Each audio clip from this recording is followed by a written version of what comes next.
Entrevistas, entretenimento, diversão. Xadrez Piraí, o seu lugar é aqui. E aí, galera, Xadrez Piraí na área. Sejam todos muito bem-vindos ao nosso podcast.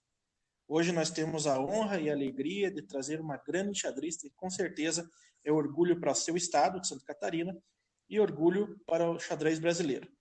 Ela é içarense, completou 22 anos agora no último dia 27 de julho, é estudante de Educação Física, bacharelado, atleta profissional e auxiliar técnica de xadrez de Içara, que fica no sul de Santa Catarina.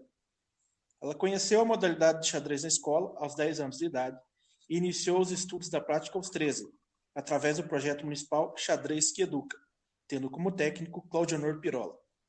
Disputou o primeiro campeonato brasileiro em 2014 e aos 16 anos, e no final do mesmo ano venceu o Campeonato Brasileiro Juvenil. Na sequência, foi 3 vezes vice-campeã brasileira sub-20, campeã catarinense e vice-campeã brasileira universitária. Em 2018, venceu os Jogos Universitários Brasileiros, JUBs, e foi vice-campeã mundial universitária individual e bronze por equipes.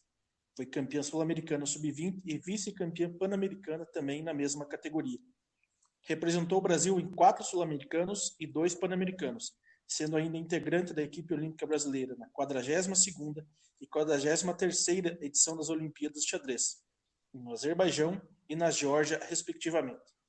Com o título sul-americano, conquistou a titulação de Woman International Master, WMI.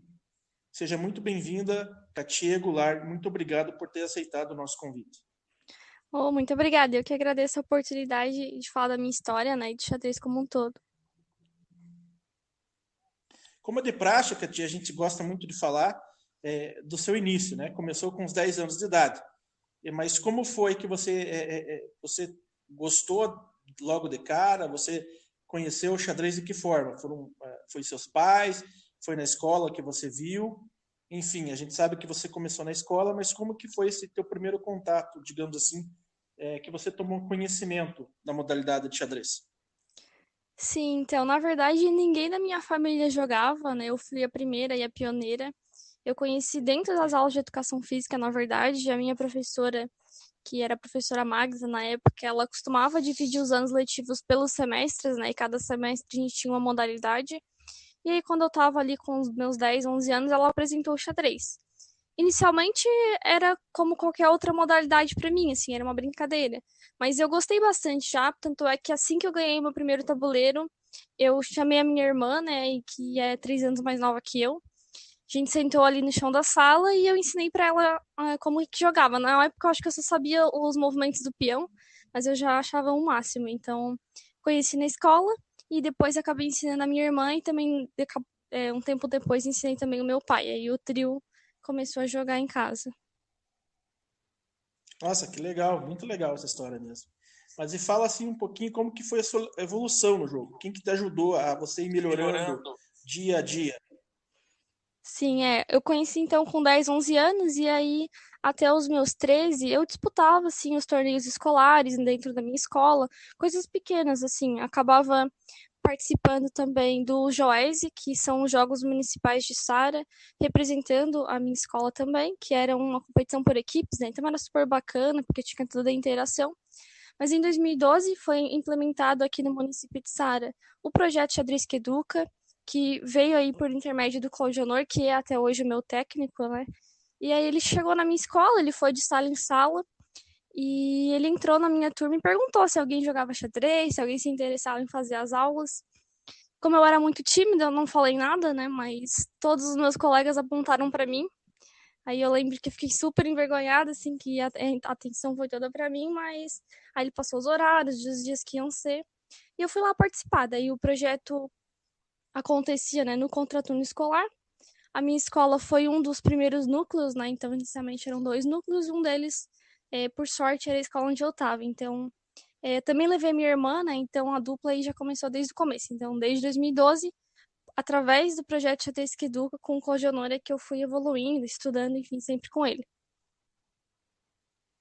Esse projeto Xadrez que Educa, ele é uma lei municipal? Ele é um projeto da Secretaria de Esportes ou da Educação? Como que funciona ele? Ele é um projeto da Fundação Municipal de Esportes de Sara, que vem da prefeitura, né? Mas é da Fundação de Esportes.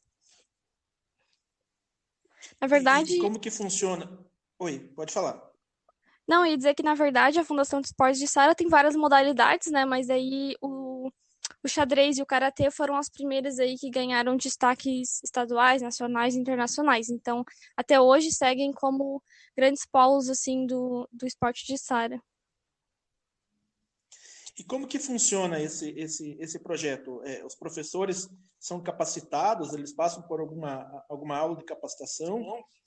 Existem professores contratados ou estagiários para isso? Existe, por exemplo, alguma coisa do tipo o Dia do Xadrez, por exemplo, em que vocês vai uma equipe nas escolas municipais?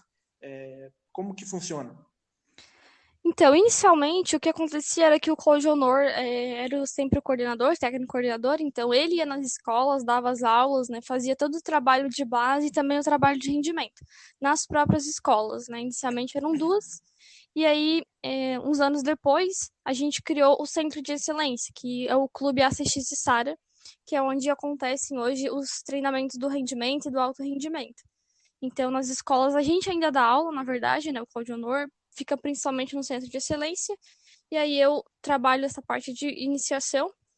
Esse ano também, a gente já teve alguns estagiários que trabalharam com a gente, né? Hoje a minha irmã faz parte desses que dão aula para quem está começando, e a gente também tem a Gisele. Então, somos em quatro, né? O Cláudio Honor é o coordenador, trabalha mais no Centro de Excelência, e nós três mulheres aí fazemos toda a parte de iniciação e também algum trabalho de rendimento. O nosso projeto é realmente expandir para as escolas, né? Quem sabe conseguir colocar dentro do currículo escolar, que a gente realmente entende que seria um grande ganho para o município. E aí são passos, né? A gente está tentando. Fizemos alguns aulões em algumas escolas, né? Tentando também levar o xadrez para mais crianças. Nossa, muito legal, bacana mesmo. E o clube de Sara, ele recebe algum incentivo do governo municipal? Como que ele se sustenta?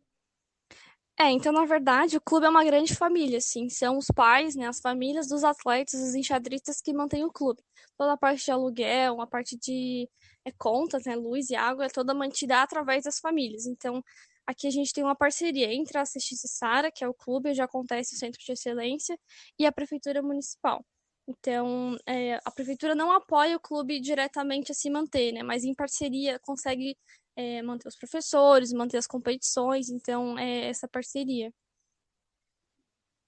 E o local onde isso acontece da prefeitura ou é alugado pelo clube? É alugado pelo clube, então a gente entra com aluguel e para ter o espaço, né, ter ali a parte de livros, material, e a prefeitura entra com apoio em competições e com os professores. Aí é uma grande parceria, na verdade, né? Todo mundo acaba se ajudando. Entendi. Fala um pouquinho pra gente como que é a sua rotina de treino, suas aulas.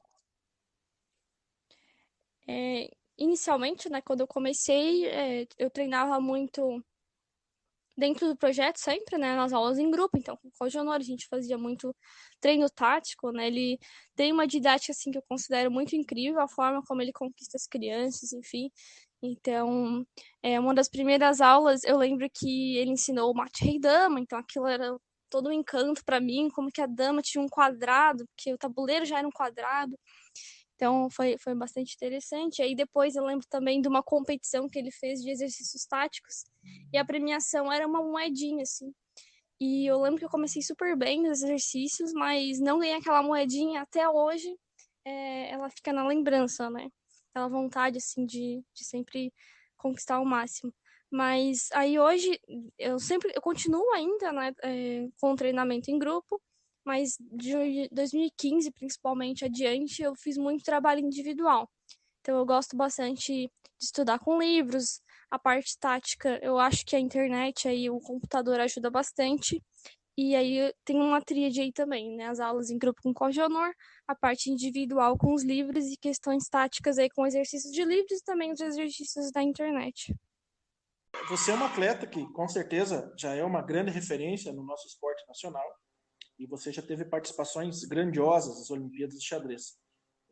Fala um pouquinho como foram os seus jogos, como foi a sua participação nas Olimpíadas, quem era a equipe e você teve tempo de tietar alguém por lá? É interessante. Acho que quando a gente fala em Olimpíadas, assim, é uma coisa interessante é que nunca foi, assim, um objetivo meu, né, inicialmente. Nunca imaginei que eu ia estar lá. E o meu técnico foi um grande visionário, assim. Então, a caminhada para a Olimpíada já foi uma coisa, assim, bastante emocionante. Então, quando a gente chegou em Baku, para mim era outro mundo, assim, que foi a primeira Olimpíada que eu joguei em 2016. Foi uma Olimpíada, assim, de uma estrutura fenomenal, né? Então, todos os atletas jogavam no mesmo local de jogos, você conseguia acompanhar, assim, só virando a cabeça as primeiras mesas e ver, assim, Roy Fan, Judith Polgar estava lá também como técnica da equipe absoluta da Hungria, né? Então, foi uma coisa fenomenal, assim. E eu lembro que eu cheguei a comentar também na outra entrevista, né, sobre eu passar, assim, várias vezes pela Judith, aí eu ia e voltava, assim, porque jamais eu iria falar com ela, né, mas só de estar ali próxima, de estar respirando no mesmo ar, assim, pra mim já foi uma coisa muito legal. E em 2015, na verdade, eu terminei a escola, né, e aí em 2016 seria o ano que eu entraria na faculdade. Então, eu optei por um ano sabático, né? Um ano que eu não tinha certeza ainda se eu queria trabalhar, né? Me dedicar totalmente ao xadrez. Então, eu decidi tirar um ano só me dedicando a isso, me dedicando também a entrar na equipe olímpica. E voltei de lá com essa certeza, né? Depois de ver todo mundo jogando, de sentir aquela sensação de estar na equipe olímpica brasileira. Então, eu voltei com essa certeza de que eu queria fazer a faculdade visando trabalhar com xadrez um dia, né? Então, a experiência olímpica, assim, ela é um pouco inenarrável, mas foi espetacular mesmo. A primeira não foi tão interessante, assim, a questão das partidas, né? Eu senti muita emoção, assim, na primeira partida mesmo, nervosismo lá em cima. Mas acho que foi interessante, a experiência maravilhosa. Já a segunda, que foi em Batumi, em 2018, eu comecei bem mal o torneio, eu perdi 3 das 4 primeiras partidas que eu joguei. Então eu tava bastante nervosa também, aí acabou tendo um dia de descanso e nas partidas seguintes eu consegui me recuperar, né? Mas foram 2 eventos aí que com certeza me marcaram muito. E você lembra quem que foi a tua primeira adversária em 2016? Ou a equipe que vocês enfrentaram e quem que era a equipe? Então, eu não tenho certeza do país, mas era um país africano, né? Eu lembro da partida, assim, que foi uma. Eu joguei até bem, pelo nervosismo que eu tava, assim, mas gastando bastante tempo. E eu tava de pretas, então foi um bom início, assim. Mas eu não me recordo o país. Esse nervosismo é normal, né? Ainda mais numa Olimpíada, né? Que é o, digamos assim, quase que um ápice, né? De um atleta, se é um atleta olímpico em alguma modalidade. Então, imagina o nervosismo que deva acontecer naquele momento, né? Sim, não é uma outra realidade, assim, você entrar naquele local, assim, ver todo mundo jogando, né, o mesmo jogo, assim, todo mundo envolvido na mesma questão. Hum. Então, Katia, com o título sul-americano chegou o título de WMI. Até onde pretende chegar a Katia Goulart? É como uma meta de médio prazo, a gente tem o WGM, né, que ainda é um tabu aí do xadrez feminino brasileiro. Então, trabalhar para isso, né? Na verdade, o meu objetivo nunca foi o WMI, a gente sempre pensou em trabalhar para ser WGM, né? Acabou que veio como consequência.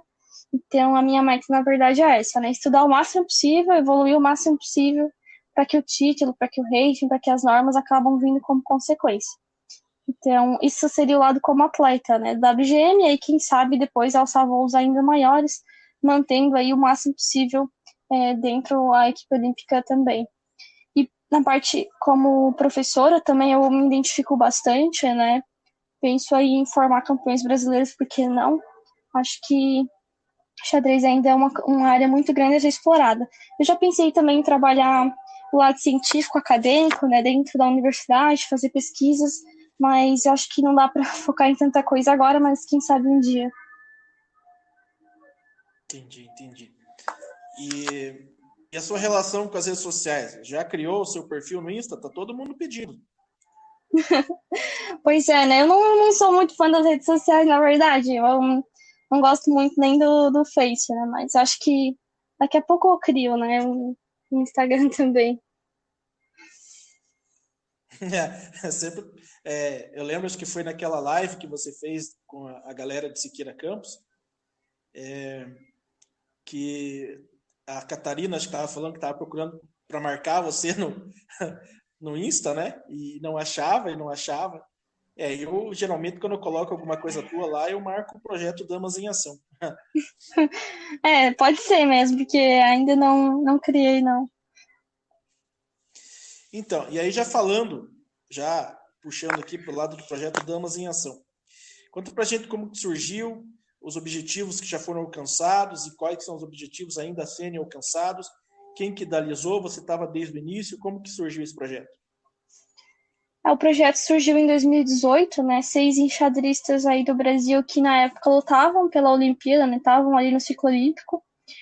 São as que estão até hoje, né? Seria eu, a Juliana Teral, Júlia Alvoredo e a Tawane. E aí também tínhamos a Ana Rotembach e a Suzana Chang. Então, as 6, a gente se uniu e falou, vamos criar um projeto para apoiar o xadrez feminino, né? Muitas de nós não tiveram esse apoio quando eram mais novas, então ter esse contato também com as enxadristas que talvez sejam as que estão no topo hoje. Então, inicialmente, na verdade, a ideia era aumentar o nível de xadrez feminino, né?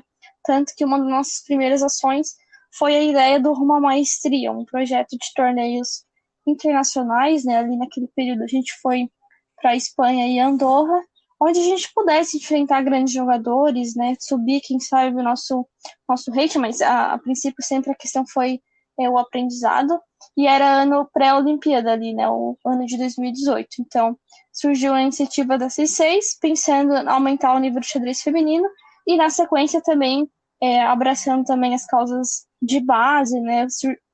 Incentivar as meninas a jogarem também.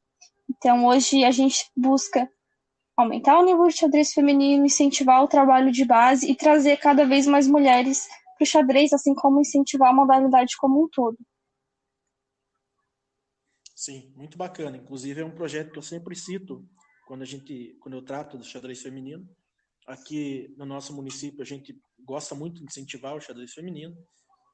O tempo que eu estava na Federação de Xadrez do Paraná, eu também sempre gostava de incentivar, tanto que 2 campeonatos paranaenses foram em Quipiraí e até hoje foram os maiores campeonatos, que reuniu o maior número de participantes até hoje.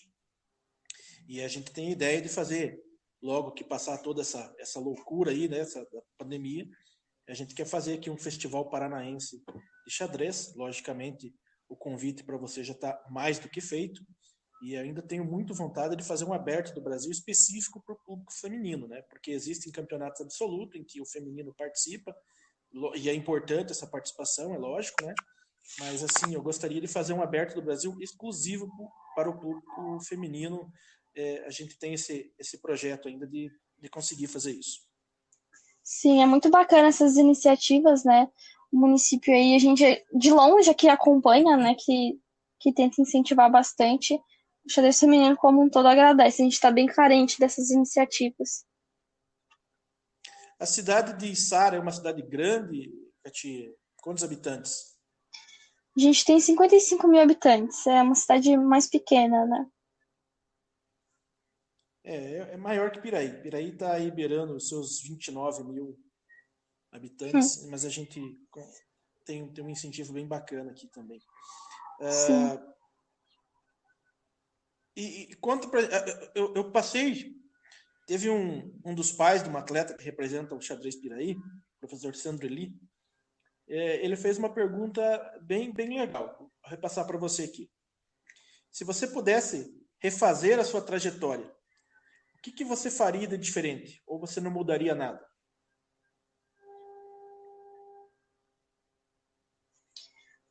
Pergunta interessante, realmente. É uma coisa mais específica, assim, talvez. E Não é uma pergunta muito simples, né? não é nada simples. O que me veio em mente agora, pensando nesse sentido, foi que em 2014, quando eu ganhei o Brasileiro Juvenil, né, a gente teve a oportunidade aí com o apoio muito grande, assim, da Fundação de Esportes, enfim, de poder participar do Pan-Americano em El Salvador, né? E eu tava jogando uma partida nesse torneio com uma americana que acabou a vir a vencer, né, a competição. Eu tava de pretas e diz o coordenador que ele tava rodando assim no ginásio e ele disse que eu ia ganhar aquele torneio, né? Alguma coisa aconteceu que eu não ganhei. Então, acho que eu teria estudado um pouquinho melhor a abertura que caiu naquela partida, porque eu fiquei bem, assim, mas eu não consegui entender muito bem os planos depois, aí acabou escapando e depois também acabou escapando o torneio, né? Também não fiquei muito bem colocada, acho que eu terminei em quarto, alguma coisa assim. Então talvez estudar um pouquinho aquela abertura teria sido bom, mas de resto acho que eu não mudaria nada, não. Acho que foi o que tinha que ser, né? Espero que tenham aí cada vez mais coisas boas. E você lembra que abertura que foi? Foi uma espécie de catalã, na verdade, com duplo finquete das brancas. Eu tava de pretos com a minha Índia do Rei. E até consegui uma posição interessante, mas não consegui evoluir ali depois no meio jogo. Me conta uma coisa, como que é a Katia fora dos tabuleiros? Vida social. Você curte cinema, maratonar alguma série, sair com os amigos? Você pratica algum outro esporte além de xadrez? Interessante também. Hoje eu sou bastante introspectiva, na verdade, né? Caseira, enfim. Eu gosto de ir ao cinema, mas nessa situação atual, infelizmente, não tá muito à nossa disposição, né? O meu principal hobby, na verdade, é a leitura, né? Sempre gostei de ler muito e por isso eu acho que me ajudou também no treinamento com xadrez, já que grande parte do nosso conteúdo está nos livros. Também maratonei algumas séries aí, mas ultimamente eu evito um pouco. Até comentei, né, sobre na live de Siqueira também sobre Friends, que eu já assisti aí algumas vezes de cabo a rabo. Mas de uma forma geral eu evito até começar séries porque eu me empolgo demais, assim. E em relação a outros esportes, na verdade, quando eu comecei a jogar xadrez, eu era atleta de handebol, assim. Fazia parte de uma equipe feminina, porque, como eu disse, na Fundação de Esportes tinha várias modalidades e eu comecei, né, praticando o handebol. E até tive que tomar essa decisão, né, entre qual modalidade seguir. E, claro, né, optei pelo xadrez, mas sempre tive, assim, um contato com outras modalidades. Então, eu iniciei hoje não, né, em 2017, o curso de Educação Física, pensando no xadrez, mas também para mim é interessante porque também gosto aí de outros esportes, principalmente de acompanhar. Como esse xadrez apaixona a gente, né? Porque eu também era atleta de handebol, eu era goleiro. Eu tinha que jogar no gol porque eu não sou uma pessoa muito alta e não tenho muita impulsão. Mas no gol eu me virava e a minha mão é pequena, não conseguia nem abracar a bola de handebol masculino. Então eu acabava jogando no gol lá e levava muita bolada, mas gostava, jogava, tipo, era um esporte que eu sempre gostei. E um dos grandes professores que eu tive, assim, que ele sempre foi um grande formador de atletas, o professor Marcial Ruginski, né? E eu gostava muito de handebol. Embora eu era meio polivalente, eu jogava meio de tudo, mas o handebol eu gostava bastante. E o esporte que, assim, eu mais pratiquei por muito tempo foi o tênis de mesa, até que eu machuquei meu joelho e tal, e aí o rendimento meu foi lá para baixo, e aí que eu conheci o xadrez. Mas, assim, como eu falei algumas outras vezes, o tênis de mesa foi uma grande paixão, mas o amor da minha vida foi o xadrez. Acredito que mais ou menos foi o que aconteceu com você, não sei. Sim, mais ou menos. Gostava de handebol, né?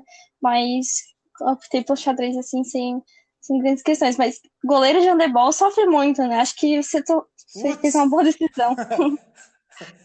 Nem fala, era bucha, mas Sim, é tenso, é. gostava.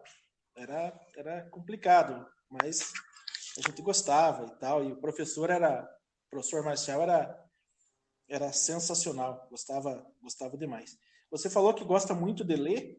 Que tipo de leitura? Você faz alguma leitura meio variada? Você é bem eclética? Você prefere livros de esporte, filosofia? Quais são os tipos de livro que você atualmente gosta de ler? Eu costumo me considerar eclética, assim. Na verdade, eu pendo um pouquinho mais para os livros de ficção, né? Em geral, assim, né? Bastante gêneros diferentes. E tento ler mais biografias. Na verdade, tô tentando ler mais, principalmente biografias esportivas. Inclusive, se tiver indicações, eu estou aceitando. Uma que eu li que eu gostei muito foi a biografia do Guga, né? Que é um atleta catarinense, né? Que chegou aí à elite do tênis, que também é um esporte que eu gosto bastante de acompanhar. Então, esse tipo de história, assim, eles me incentivam bastante. Um livro que eu gostei bastante foi Transformando o Suor em Ouro, que é a história do Bernardinho. Você já leu? Ah, li também, gostei também. Bem legal. Eu super indico, eu gosto muito do Bernardinho. É uma das referências que eu tenho no esporte, né? Porque ele é um vencedor nato e é alguém Sim, que eu ainda gostaria esporte brasileiro. muito de conhecer. Eu ainda gostaria muito de conhecer. E eu tenho outras pessoas que são referências para mim pela sua determinação, tipo o maestro João Carlos Martins. Eu li a biografia dele e eu aconselho para quem gosta de ultrapassar limites. Eu penso sempre assim, sabe, Cati? Eu admiro nessas pessoas. Eles não chegam ao limite, eles ultrapassam esse limite, sabe? Então, quando eu li a história do João Carlos Martins, do pianista, eu fiquei mais encantado ainda, sabe? Eu já era muito fã dele e depois que eu li a biografia dele é sensacional. Também é uma outra biografia, não esportiva, né? Mas que vale muito a pena. E tem um livro do John Wooden, que era do basquete, que era técnico das equipes universitárias do UCLA, nos Estados Unidos, e é Jogando para Vencer, o nome do livro. Também é sensacional,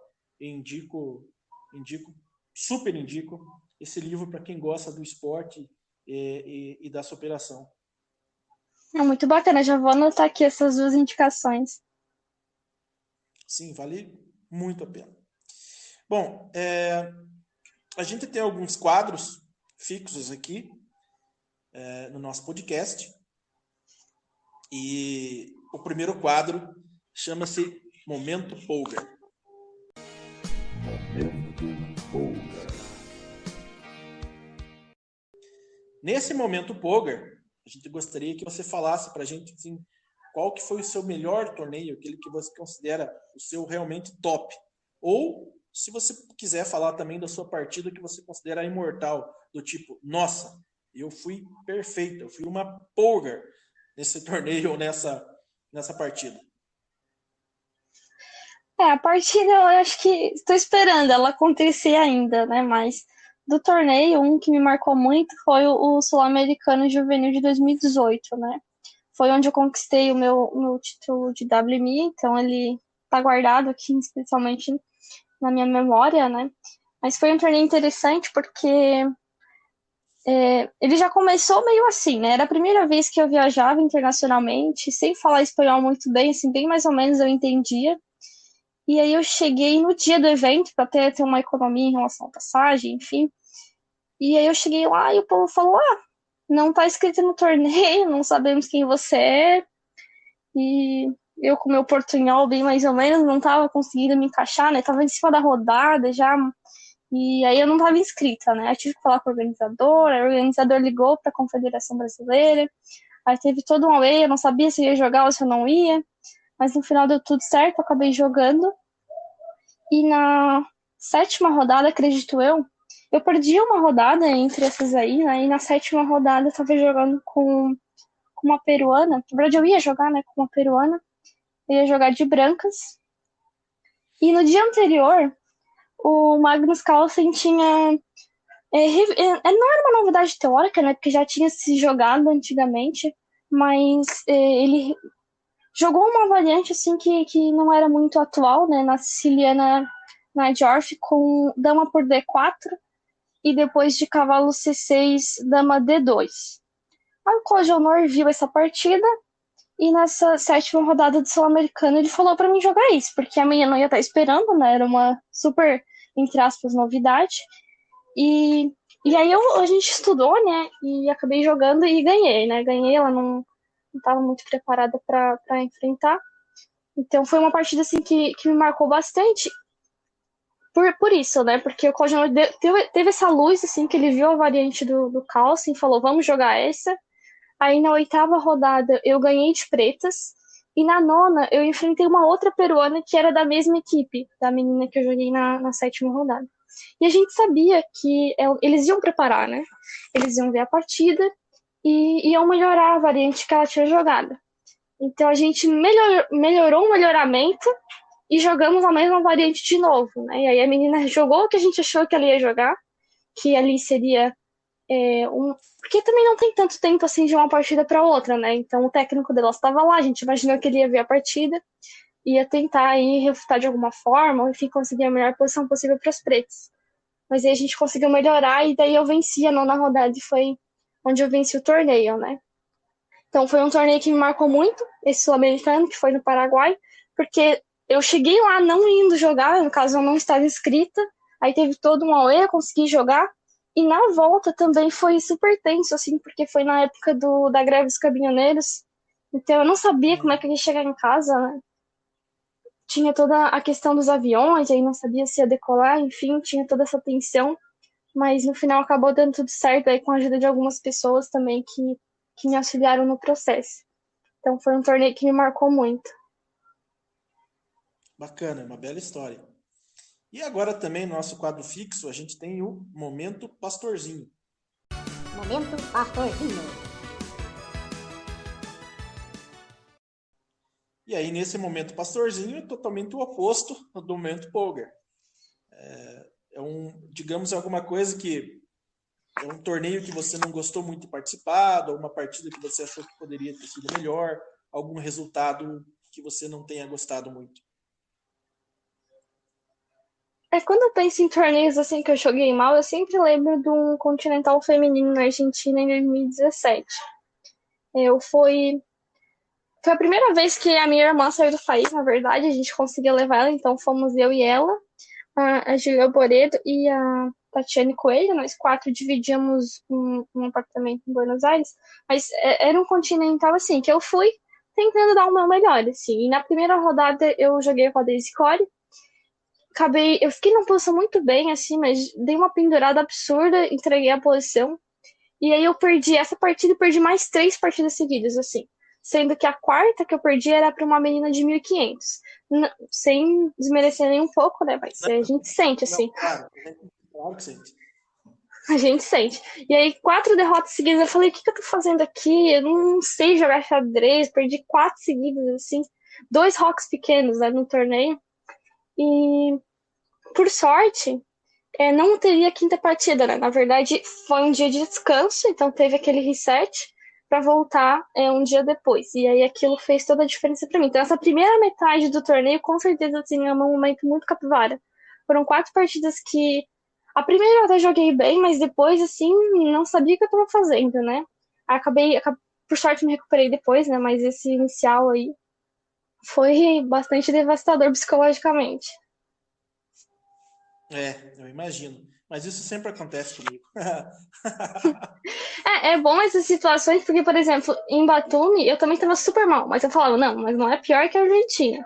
Vou continuar aqui porque vou ter fé, né? Então, as experiências também acabam enriquecendo. Então tá. Então agora a gente vai para o nosso último quadro, que chama-se o quadro Topzera. Topzera. Esse quadro Topzera, como o próprio nome sugere, não necessariamente sobre xadrez. Eu posso te perguntar quais são os teus tops livros, filmes, enfim. Mas eu vou perguntar aquilo que é clichê e que todo mundo pergunta, todo mundo gosta de saber quem que são os teus tops históricos no absoluto e no feminino. Pode ser o top 3 ou o top 5, que for mais fácil para você. Acho que o top 5 fica melhor, né? Dá para incluir mais gente. Pode ser, na verdade tem muita gente, né, para um top 5, mas mundialmente falando aí, grandes nomes. Eu costumo pensar essas perguntas, tem várias formas, né, de vê-las, mas eu gosto não de pensar talvez não nos maiores jogadores, assim, embora as minhas listas costumam ter, né, mas sim quem representou muita coisa.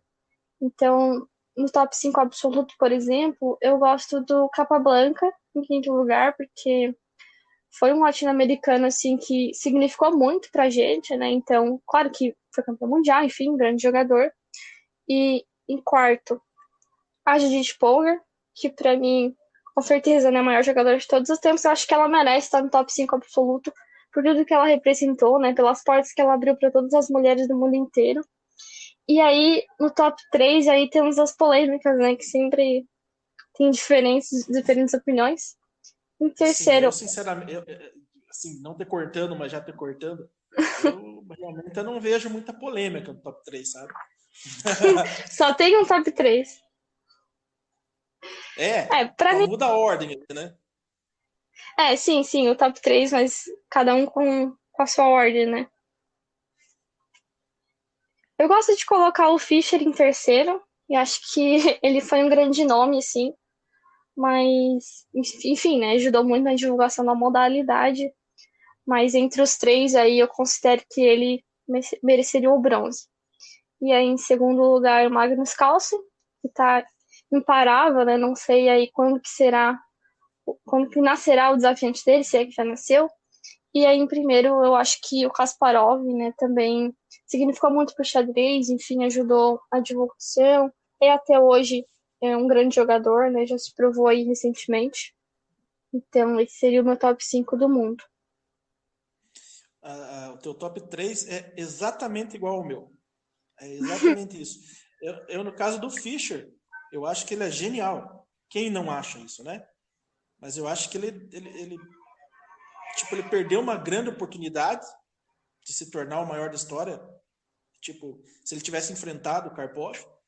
Sim, Até eu vi uma entrevista recente do Karpov em que ele disse que, olha, eu estava numa grande fase, eu não sei se eu ganharia do Fischer, mas eu gostaria muito de ter a chance de enfrentá-lo, né? Então é uma coisa que a gente nota que ele sentiu. Ele queria ter ganhado aquele Mundial de outra forma. E é lógico, a gente não pode desconsiderar ali a década de 60 do Fischer, aquele retorno triunfal dele, que ele moeu todo mundo até chegar a disputar a final ali com o Spassky, que teve realmente assim, o holofote realmente foi ali a Guerra Fria, né? O xadrez ele surgiu ali, o xadrez foi muito bom aqui no final, porque deu muita publicidade ao nosso esporte, né? Aquela final.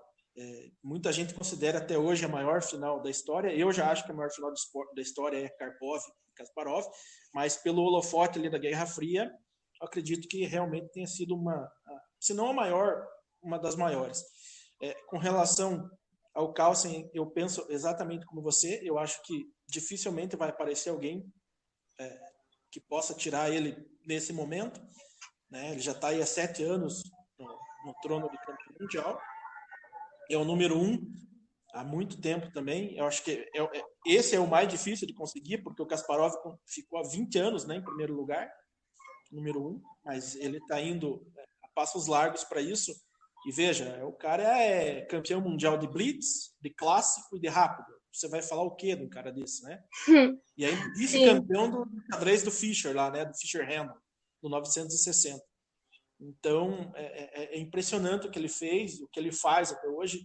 Eu vejo as partidas dele nessas partidas online, nesses torneios que eles estão fazendo aí, é brincadeira. Os recursos que ele tem é impressionante. Eu lembro de uma partida que ele fez contra eu não lembro agora, era um espanhol, acho que era o Paco Vallejo, se eu não me engano, que ele chegou num final lá de bispo e torre e tal, que, nossa, é impressionante o que ele fez. Não tenho o que falar, né? E o Kasparov, além de ser um personagem gigante, titã, né, que ele contribuiu demais para o xadrez, né? O que eu mais admiro no Kasparov, assim, até tem um vídeo no YouTube que chama Mind Blogging, que ele está analisando uma partida que ele jogou com o Karpov. Se você não viu, até indico para você ver esse vídeo, em que ele está dando uma entrevista e ele demonstra como que ele achou aquele lance contra o Karpov de uma maneira tão rápida. Ele jogou tipo meio que ao toque, mas ele calculou, assim, só você vendo para entender a profundidade do cálculo que o Kasparov tinha, né? Então, por essas e outras, eu concordo 100% com você nesse top 3. Acredito que aí essa parte afetiva tua de colocar a Polgar no top 5 é muito válida, porque ela é sensacional. Não existem, digamos, palavras para descrever o que a Judith Polgar fez pelo xadrez feminino. Ela é sensacional, sensacional. E ali no 5 eu sempre me bato um pouquinho se eu coloco o Capablanca e o Alecquine, porque são realmente dois personagens assim icônicos, né, do xadrez. Mas a tua lista é sensacional. Parabéns. Sim, do Kasparov, realmente, assim, várias pessoas que não são do xadrez já vieram me perguntar desse tal de Kasparov, quem que é, se ainda joga, por causa da disputa com os computadores também. Então, por isso que eu acho que ele merece estar em primeiro, né? E ali do Capablanca também, acho que teriam muitos nomes, né? Botvinnik também é um que acho que mereceria estar no top 5 por tudo que fez pelo xadrez da Rússia. Mas eu gosto da minha lista, acho que ela tá bem estruturada. Não, é sensacional a tua lista. E faria do E aí no feminino feminino? também?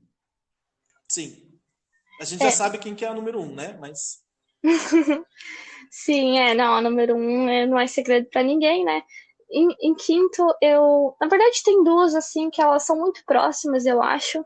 É pouca diferença, mas em quinto eu colocaria a Maia Tiburdanidze, que foi campeã mundial muito cedo, né? Ela foi um talento aí da Geórgia, um prodígio, e ficou 13 anos com o título mundial.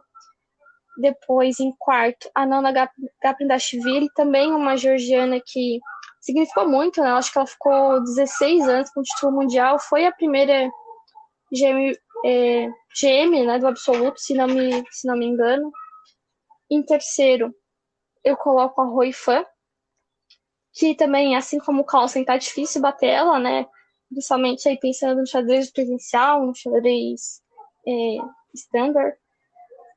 Eu não coloco a Juen Jun, né, que é uma grande jogadora, enfim, mas eu acho que também pensando aí no que significaram para o xadrez esses três, e os próximos dois nomes aí para mim são um pouco mais afetivamente especiais, assim. E em segundo eu acho que a Susan Polgar, que também ficou muitos anos mesmo nos tops aí do xadrez feminino, né, também não só como atleta, né, ela fez muito como professora lá, que ela tem trabalhos na universidade. Tem um instituto também que ela abraça bastante xadrez feminino, então a Susan Polgar e em primeiro, claro, a Judith, que aí eu acho que é um pouco indiscutível. talvez você veja ali no absoluto, a gente não tem uma unanimidade, porque a unanimidade talvez seja essa lista aí, o top 3, né? Inverte a ordem. Mas no feminino é realmente indiscutível. A tua lista também é impecável, é excelente. Eu sempre incluo na lista do feminino ali, mas é como, digamos assim, um concurso, digamos que é uma menção honrosa a Vera Menchik, né? Que foi Ah, com uma certeza. grande, né? Ela quebrou muitos tabus ali no xadrez feminino, mas a tua lista também é intocável, é excelente. Sim, Parabéns aí pelo inclusive, teu conhecimento. O e conhecimento que você tem é muito legal, Katia. inclusive, quem tiver interesse, o Damas em Ação, né, a gente tem um site que se chama rumamaestria.com.br e lá a gente tem uma seção de artigos sobre a história do xadrez feminino, que eu tive a felicidade de escrever, né, muitos dos textos. Então eu contei essa história desde a primeira campeã mundial, né, desde a Vera Menchik até a Juen Jun. Então tem lá sobre cada uma delas. Então quem quiser saber um pouquinho mais, tá no ar. Olha, até se você autorizar ou se você precisar conversar com as outras meninas, eu gostaria de colocar esse link no nosso blog, pode ser? Sim, claro, pode ficar à vontade. Eu acho que elas não vão contrariar, não, vão ficar felizes. Então, ainda continuando aqui o nosso quadro Topzera, a gente passou dessa fase do xadrez e vamos falar, não precisa ter uma ordem, mas digamos que foram alguns livros que você mais gostou. Quais seriam a tua topzera aí nos livros? Não necessariamente Livros de é uma coisa. xadrez, Katia. Sim, fora do xadrez, você diz, né? Pode ser do xadrez, ou se você quiser, você pode fazer uma lista de livros de xadrez e outra não xadrez.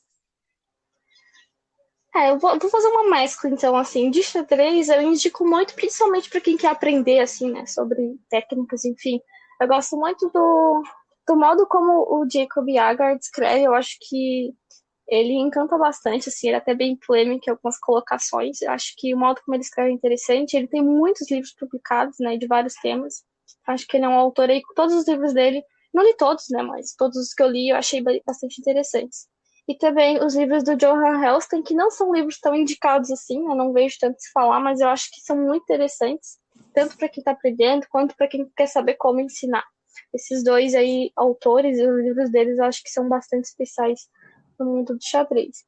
E fora, né, pensando na literatura de uma forma geral, eu tenho muitos livros, assim, mas acho que tem um livro do Guga, que eu indicaria aí na parte de biografias esportivas, né? Eu não li muitas, infelizmente, mas essa que eu li eu gostei bastante. Pensando aí mais no juvenil, eu indico que leiam Harry Potter. Não foi eu não comecei, né, o meu gosto literário por esses livros, mas eu acho que eles são bastante bacanas aí para conquistar os leitores, ou quem gostaria de ser um leitor, né, e não teve esse contato quando era mais pequeno, ou enfim, quer se conectar, eu acho que são histórias bastante interessantes. E acho que seria isso. Teria mais, assim, pro universo do xadrez feminino, e para quem gosta de séries, né, tem o The Handmaid's Tale, que na verdade é o conto da Arya, que é um livro bem legal também. Eu não vi a série, ainda não tive coragem, mas o livro é interessante. Eu ia comentar com você, eu ainda não vi a série, eu deixei nas minhas listas lá, mas eu acredito que eu ainda vou chegar nela, porque eu tenho maratonado várias outras ali, mas eu já deixei ela separadinha. Você gosta de um ritmo musical, Katia? Também eu costumo ser bastante eclética, assim, mas se fosse pra mim destacar eu gosto de rock mais clássico, né? Beatles, The Clash, The Doors, essa turma aí. É uma excelente turma, né? É uma excelente turma. Eu também gosto muito de rock. Eu gosto de um rock ali um pouquinho mais pesadão, mas tipo, esses aí três com certeza são ícones de uma geração. Katia, você quer falar mais alguma coisa antes da gente encerrar o nosso podcast? Acho que só deixar registrado aqui o meu agradecimento, né? Agradecer a vocês e ao pessoal de Piraí também pela oportunidade. E aqui também aos apoiadores de Sara, né? Deixar registrado. Hoje eu tenho o patrocínio da Librelato, que não é parente, né? Por mais que tenha o mesmo sobrenome. Mas é uma empresa que abraçou aí o esporte sarense e tem me apoiado desde o ano passado. Acompanhou comigo aí todo o ciclo olímpico, pensando na Olimpíada desse ano, né? Que infelizmente, ou enfim, acabou sendo adiada. Então, agradecer a eles pelo apoio. Também a Fundação Municipal de Esportes, que sempre me apoiou desde o começo, né? Desde 2012 abraçou aí o projeto Xadrez que Educa, tanto a parte social como de rendimento. E também a Unesc, que é a universidade onde eu curso a graduação e me permite, né, estar nesse caminho acadêmico também. Esses três grandes apoiadores, aí sem falar no Cláudio Honor, né, que desde sempre é o meu grande apoiador aí, foi o visionário que idealizou o sonho olímpico também. Então, obrigada pela oportunidade, obrigada aí a essas pessoas que me apoiam e também as que torcem. Então, Katia, eu queria falar algumas coisas para você, que a gente acabou se conhecendo por acaso, e não pessoalmente, e espero que a gente acabe se conhecendo pessoalmente, quando tudo isso passar, inclusive alguns torneios aqui em Piraí, se tudo der certo. Mas eu gostaria de falar sobre a admiração que a gente tem por você, porque você é uma pessoa extremamente, como diz você é meio que introspectiva, mas não por isso você deixa de ser uma pessoa carismática, é uma pessoa que todo mundo se sente bem quando conversa, é uma pessoa extremamente inteligente, sabe muito sobre modalidade, e não só na parte teórica, mas na parte prática. É uma jogadora que ainda vai evoluir muito, que a gente vai ouvir falar muito. Então eu gostaria muito de agradecer você por essa oportunidade de estar compartilhando um pouco desse conhecimento. O conhecimento é isso, ele é belo quando é compartilhado, né? Ele tem que ser usado dessa forma que você faz, e eu acredito que você é um grande orgulho para a tua cidade, um grande orgulho para o teu estado, um grande orgulho para o país. É uma pessoa inspiradora e torço muito para o teu crescimento pessoal e profissional, tá bom? Muito obrigada, fico muito feliz aí pelo reconhecimento e vamos trabalhar para isso, né? Evoluir aí o xadrez feminino. Quero também levar a bandeira de Sara do Brasil cada vez mais longe. Isso aí, muito obrigado e até uma próxima vez. Tchau, tchau. Tchau, obrigada. Xadrez Piraí, mais do que uma equipe, uma família.